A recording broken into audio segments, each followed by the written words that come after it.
OFW World. Ready to begin? SDIM OFW World. Yan ang aking wish. Ang wish ko sa lahat ng SDIM, mas itong nanonood. Tayo ay won. Hindi tayo loser. Amen?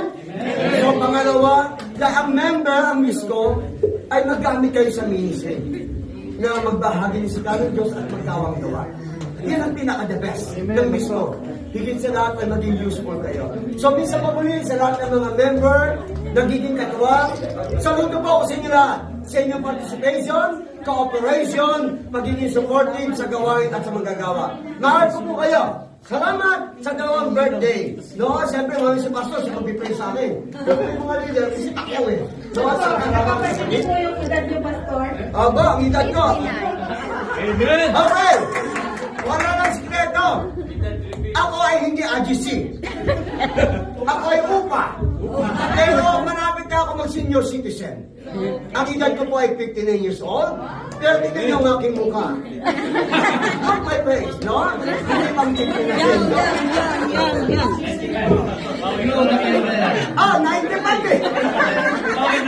Praise God, at least may 95, no?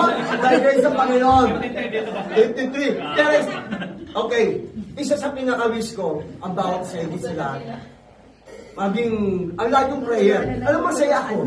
Kung nakita ko marami kayong dito, tumitingin ako sa kabila. Sabi ko, yan yung wish ko eh. Bago mo lang matapos ang aking kontrata dito, o pagdiling ko dito, sa tamang next year, na may, sa isang side, mapuno rin dito. Amen? Amen? Yan ang wish ko, kundi man ako, ibang pastor. Na mangyayari na, ito'y 100 souls.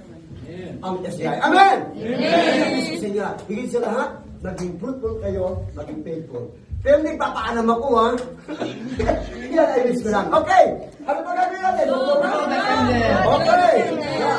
Baka tabas kang pustiso ko. Blow the candle. Blow the candle. Yay!